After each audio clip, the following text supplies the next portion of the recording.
സാധാരണക്കാരായ ജനങ്ങളുടെ ദൈനംദിന ജീവിതവുമായി ഏറ്റവുമധികം ബന്ധപ്പെട്ട് പ്രവർത്തിക്കുന്ന റവന്യൂ വകുപ്പ് ചരിത്രപരവും പുരോഗമനപരവുമായ നടപടികളിലൂടെ മാറ്റത്തിന്റെ പാതയിലൂടെ മുന്നേറുകയാണ്. ഭൂരഹിതരായവരെ ഭൂ ഉടമകളാക്കിയും കൈവശക്കാരുടെ ഭൂമിക്ക് രേഖകൾ നൽകിയും പട്ടയ വിതരണത്തിൽ ചരിത്രപരമായ നേട്ടങ്ങളാണ് കഴിഞ്ഞ 9 വർഷങ്ങളിൽ റവന്യൂ വകുപ്പിന്റെ നേതൃത്വത്തിൽ കൈവരിച്ചത്. 2016-2021 കാലയളവിൽ സർക്കാർ വിതരണം ചെയ്ത 1,77,011 പട്ടയങ്ങളും നിലവിലെ സർക്കാർ നൽകിയ 2,23,945 പട്ടയങ്ങളും ഉൾപ്പെടെ 9 വർഷത്തിനുള്ളിൽ 4 ലക്ഷത്തിലേറെ പട്ടയങ്ങളാണ് സംസ്ഥാനത്ത് വിതരണം ചെയ്തത്. എല്ലാവർക്കും ഭൂമി, എല്ലാ ഭൂമിക്കും രേഖ, എല്ലാ സേവനങ്ങളും സ്മാർട്ട് എന്ന പ്രഖ്യാപിത ലക്ഷ്യത്തോടെ ഏകോപിതമായ പ്രവർത്തനത്തിലൂടെ വകുപ്പിന്റെ മുഖച്ഛായ മാറ്റിയ മുന്നേറ്റത്തിനാണ് നാം പങ്കാളികളായത്.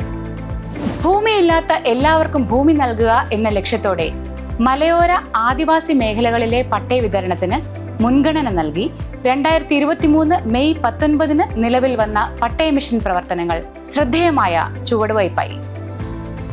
വില്ലേജ് തലം മുതൽ സെക്രട്ടേറിയറ്റ് വരെ ഉദ്യോഗസ്ഥ പങ്കാളിത്തവും പഞ്ചായത്ത് മെമ്പർമാർ മുതൽ നിയമസഭാ സാമാജികർ വരെയുള്ള ജനപ്രതിനിധികൾ ഒത്തൊരുമയോടെ പ്രവർത്തനങ്ങളിൽ പങ്കാളികളായതും ദീർഘകാലമായി പരിഹരിക്കാൻ കഴിയാതിരുന്ന പല വിഷയങ്ങളിലും പരിഹാരം കണ്ടെത്താൻ കാരണമായി.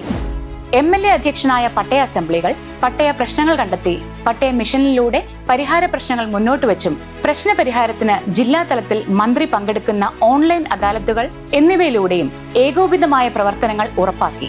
പട്ടയ പ്രശ്നങ്ങൾ പരിഹരിക്കാൻ നിയോജക മണ്ഡല അടിസ്ഥാനത്തിൽ തഹസീൽദാർ റാങ്കിൽ കുറയാത്ത ഉദ്യോഗസ്ഥന്റെ സേവനം ഉറപ്പുവരുത്തുകയും ചെയ്തുകൊണ്ട് നടപടികൾ ഊർജിതമാക്കി. പട്ടയ വിതരണത്തിലെ തടസ്സങ്ങൾ, ഭൂരഹിതരുടെ എണ്ണം, ഭൂമിയുടെ ലഭ്യത എന്നിവ കണ്ടെത്തുന്നതിന് പ്രത്യേക ഡാഷ്ബോർഡുകൾ തയ്യാറാക്കി.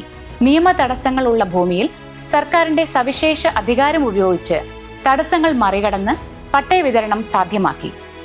സംസ്ഥാനത്തെ വിവിധ ലാൻഡ് ബോർഡുകളിൽ കെട്ടിക്കിടന്ന കേസുകൾ സമയബന്ധിതമായി തീർപ്പാക്കുന്നതിന് ഡെപ്യൂട്ടി കളക്ടർമാരെ ചെയർമാൻമാരാക്കി 4 സോണൽ ലാൻഡ് ബോർഡുകൾ രൂപീകരിച്ചു. സംസ്ഥാനത്തെ 77 താലൂക്ക് ലാൻഡ് ബോർഡുകളിലെ 2128 കേസുകളിൽ 359 കേസുകൾ വളരെ വേഗത്തിൽ തീർപ്പാക്കലിലൂടെ 2699.469 ഏക്കർ മിച്ചഭൂമി ഏറ്റെടുക്കാനായി. 2026 ജനുവരി 1 LT പട്ടയ വിതരണം പൂർത്തിയാക്കാൻ കർമ്മ പരിപാടി തയ്യാറാക്കി.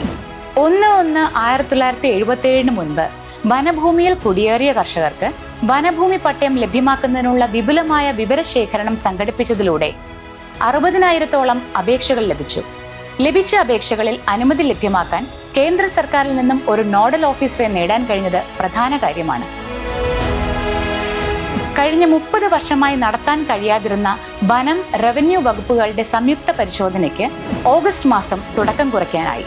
ഇതിനു പുറമെ നിയമത്തിലെ നൂലാമാലകൾ മൂലം പതിറ്റാണ്ടുകളായി താമസിച്ചു വരുന്ന ഭൂമിക്ക് പട്ടയം ലഭിക്കാതിരുന്ന നിരവധി വിഷയങ്ങളിൽ പരിഹാരം കാണാനായത് റവന്യൂ വകുപ്പിന്റെ ചരിത്രത്തിലെ തന്നെ പ്രധാനമായ നാഴികക്കല്ലാണ്.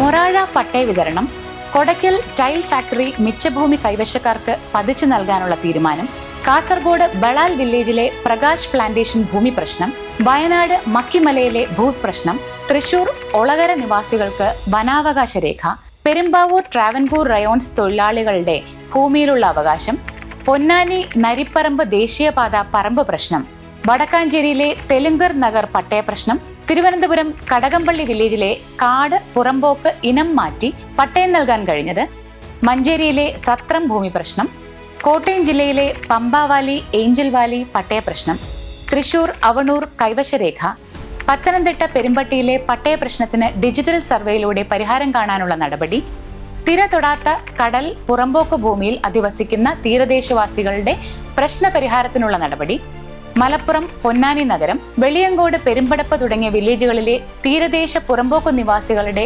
ഭൂനികുതി പ്രശ്നം പരിഹരിക്കാനുള്ള നടപടി, മലബാറിലെ നികുതി കെട്ടാത്ത ഭൂമി പ്രശ്നം, പട്ടയം നഷ്ടപ്പെട്ടവർക്ക് നിജസ്ഥിതി സർട്ടിഫിക്കറ്റ് നൽകാനുള്ള ഉത്തരവ് എന്നിവ സമീപകാല റവന്യൂ ഭരണത്തിലെ ചരിത്രപരമായ മുന്നേറ്റങ്ങളാണ്. ഭൂസർവേ രംഗത്ത് രാജ്യത്തിന്റെ ശ്രദ്ധ പിടിച്ചുപറ്റിയ ഡിജിറ്റൽ സർവേ അഭിമാനകരമായ നേട്ടമാണ്.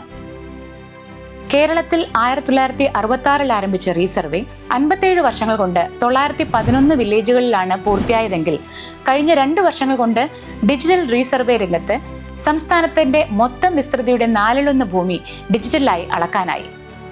ഡിജിറ്റൽ സർവേ രംഗത്ത് ശ്രദ്ധേയമായ മുന്നേറ്റം നടത്തിയ കേരളത്തിലെ അനുഭവ സമ്പത്ത് പിന്തുടരാനുള്ള മറ്റിതര സംസ്ഥാനങ്ങളുടെ താൽപര്യം കേരളത്തിനുള്ള അംഗീകാരമാണ്.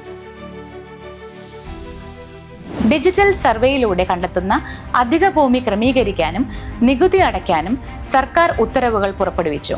ഡിജിറ്റൽ സർവേ പൂർത്തിയാകുന്ന മുറയ്ക്ക് വില്ലേജുകളിൽ സെറ്റിൽമെന്റ് ആക്ട് പ്രാബല്യത്തിൽ വരും വിധം ഐക്യ കേരളത്തിലെ ആദ്യത്തെ സെറ്റിൽമെന്റ് ആക്ട് ഏതാനും ദിവസം മുൻപ് സംസ്ഥാന നിയമസഭ പാസാക്കി. സംസ്ഥാനത്തെ വില്ലേജ് ഓഫീസുകളുടെ നവീകരണം വകുപ്പിന്റെ പ്രധാനപ്പെട്ട നേട്ടങ്ങളിൽ ഒന്നാണ്. സംസ്ഥാനത്ത് ഇതുവരെ ഭരണാനുമതി നൽകിയ 863 സ്മാർട്ട് വില്ലേജുകളിൽ 581 വില്ലേജുകൾ നിർമ്മാണം പൂർത്തിയാക്കി പ്രവർത്തനം ആരംഭിച്ചു. 87 സ്മാർട്ട് വില്ലേജ് ഓഫീസുകളുടെ നിർമ്മാണം വിവിധ ഘട്ടങ്ങളിൽ പുരോഗമിക്കുകയാണ്. ബാക്കിയുള്ള 192 സ്മാർട്ട് വില്ലേജ് ഓഫീസുകളുടെ നിർമ്മാണ നടപടികളുമായി ബന്ധപ്പെട്ട അനുബന്ധമായ പ്രവർത്തനങ്ങൾ വിവിധ ഘട്ടങ്ങളിലാണ്. വകുപ്പിൽ നിന്നും ജനങ്ങൾക്ക് നൽകുന്ന പ്രധാനപ്പെട്ട സർട്ടിഫിക്കറ്റുകൾ കാലതാമസമില്ലാതെ ലഭ്യമാക്കുന്നതിന് ഓൺലൈൻ സംവിധാനങ്ങൾ ശക്തിപ്പെടുത്തി. ഡിജിറ്റൽ റവന്യൂ കാർഡ് തയ്യാറാക്കുന്നതിനുള്ള പ്രവർത്തനങ്ങൾ മുന്നേറുകയാണ്. പ്രവാസി സെല്ലും പ്രവാസി മിത്രം പോർട്ടലും പ്രവാസികളായ കേരളീയർക്ക് ഏറെ പ്രയോജനപ്രദമാണ്. 10 രാജ്യങ്ങളിൽ നിന്നും ഓൺലൈനായി സേവനങ്ങൾ പ്രവാസികൾക്ക് പ്രയോജനപ്പെടുത്താനാവും. റോഡ് വികസനം തുടങ്ങി വിവിധ പൊതുജനാഭിമുഖ്യ പദ്ധതികൾക്ക് വേണ്ടി ഇക്കഴിഞ്ഞ വർഷങ്ങളിൽ, അതായത് 2016 മുതൽ 2024 വരെ 1396.67 ഹെക്ടർ ഭൂമിയാണ് റവന്യൂ വകുപ്പ് ഏറ്റെടുത്ത് നൽകിയിട്ടുള്ളത്. മുൻകാലങ്ങളുമായി താരതമ്യം ചെയ്യുമ്പോൾ ഇതും അഭിമാനകരമായ ഒരു നേട്ടം തന്നെയാണ്. റവന്യൂ ദിനാചരണത്തോടൊപ്പം റവന്യൂ ഉദ്യോഗസ്ഥരുടെ സേവന മികവ് അടിസ്ഥാനമാക്കി റവന്യൂ അവാർഡുകൾ വർഷം തോറും നൽകുന്നത് കുറ്റമറ്റ സിവിൽ സർവീസിലേക്കുള്ള വലിയ പ്രോത്സാഹനമാണ്. ജീവനക്കാരുടെ സർഗപരമായ ശേഷികളെ പ്രോത്സാഹിപ്പിക്കുന്നതിന് ലക്ഷ്യമിട്ട് റവന്യൂ കലോത്സവം സംസ്ഥാന തലത്തിൽ സംഘടിപ്പിക്കാനായത് ഏറെ ലോകശ്രദ്ധ ആകർഷിച്ചതിനോടൊപ്പം ജീവനക്കാർക്കിടയിൽ ഔദ്യോഗിക ജീവിതത്തിലെ പിരിമുറുക്കങ്ങൾക്ക് ഒരു പരിധിവരെ അയവ് നൽകുന്നതിനും ഉതകുന്നതായി. നിരവധിയായ ജനപക്ഷ പ്രവർത്തനങ്ങളിലൂടെ കടന്നുപോകുന്ന വകുപ്പിന് മുന്നിൽ പൊടുന്നിനെ ഉണ്ടായ ഒരു വെല്ലുവിളിയായിരുന്നു വയനാട് ദുരന്തവും ദുരിതബാധിതരുടെ പുനരധിവാസവും. പുഞ്ചിരിവട്ടം എന്ന ഹൃദയഹാരിയായ ഹരിതമേടിനെ ഇളക്കിമറിച്ച് ഒഴുകിയെത്തിയ മരണപ്പാച്ചിൽ വയനാടിനെ കണ്ണീർ ഭൂമിയാക്കിയത് ആരും മറന്നിട്ടില്ല. കയ്യും മെയ്യും മറന്ന് വയനാടിനെ വീണ്ടെടുക്കാൻ മനസ്സുറപ്പിച്ച മലയാളത്തിന്റെ കരുത്ത് ലോകം കണ്ട ദിനരാത്രങ്ങൾ.